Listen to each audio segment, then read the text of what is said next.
Grand C, des enjeux géopolitiques majeurs. Le continent africain en 1850 reste pour l'essentiel encore mal connu et mal exploité. Celui-ci est l'objet de tous les fantasmes des Européens. Fantasmes scientifiques, découverte des sources du Nil, fantasmes culturels, les royaumes nègres, fantasmes économiques, les richesses naturelles, les animaux fascinent les explorateurs qui partent par dizaines au cœur du continent. Ce faisant, ils cartographient, signent des traités avec certains peuples et prennent possession de territoires qu'ils découvrent. Ainsi, Speke, Burton ou Livingstone, puis Stanley, entre 1850 et 1870, partirent-ils à la recherche des sources du Nil. Sarvorgnan de Brazza, pour le compte de la France, explore le bassin du Congo dans les années 1870-1880. Ces explorations françaises de Brazza visent à contrer les intérêts britanniques, portugais et belges dans la région. À l'exploration purement scientifique se substituent progressivement des intérêts géopolitiques.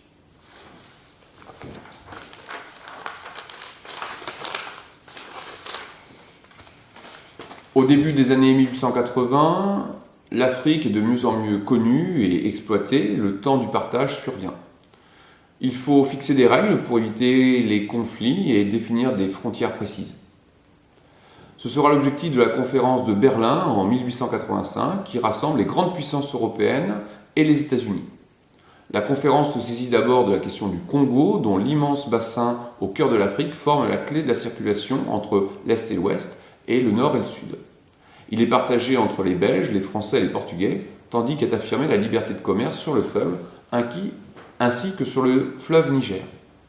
De plus, le principe est posé du droit des Européens à contrôler les territoires en arrière d'un littoral déjà contrôlé, sous réserve de traiter avec les populations locales. Enfin, la conférence se met d'accord sur l'interdiction de l'esclavage. Les règles ainsi définies lancent une vaste course vers l'intérieur afin de s'assurer du contrôle des arrière-pays par la force pour définir ensuite des frontières avec les territoires déjà conquis par les autres impérialismes européens. C'est donc ce que l'on appelle la ruée vers l'Afrique. Les grandes puissances européennes se jettent donc dans une course. Les Européens se jettent dans une course afin de maîtriser un maximum de territoire en un minimum de temps. Il n'est pas toujours aisé de se mettre d'accord il n'est cependant pas facile de se mettre d'accord sur ce partage. Cela provoque un certain nombre de tensions, notamment entre Français et Anglais au Soudan, avec la fameuse crise de Fashoda, qui marqua les relations internationales.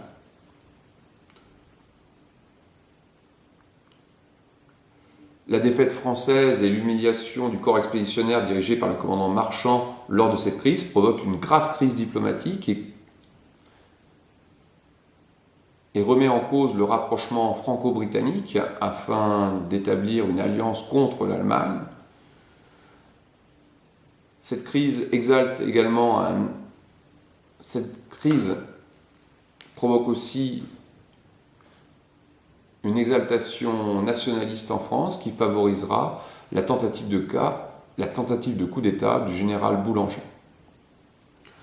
L'Asie, mieux connue depuis le Moyen-Âge, est aussi l'objet d'une âpre compétition entre les impérialismes, avec cette particularité de la présence des Russes, des Japonais et des États-Unis, et non pas seulement des Européens comme en Afrique.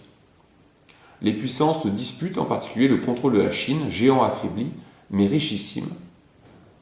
Les puissances britanniques et russes s'affrontent pour la domination de l'Afghanistan, tandis que les Français tentent de contrer la présence anglaise en Asie du Sud-Est et en Chine par la pénétration au Tonkin.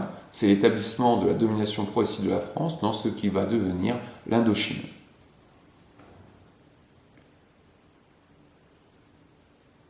Les nouvelles ambitions japonaises sur le continent, notamment en Corée, débouchent sur un conflit avec la Russie en 1905 qui verra, à la surprise générale, la victoire d'un peuple non blanc, le Japon, contre l'Empire russe.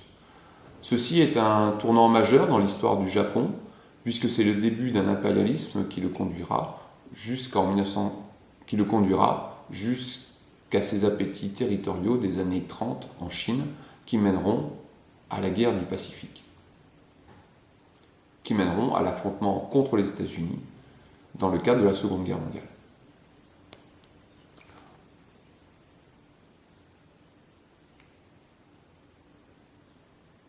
Enfin, les États-Unis s'affirment dans la région par la conquête sanglante des Philippines, qu'ils ont arraché à la domination espagnole en 1898. On voit que dans l'océan Pacifique, les impérialismes japonais et américains conduisent à une croissance des tensions entre ces deux puissances.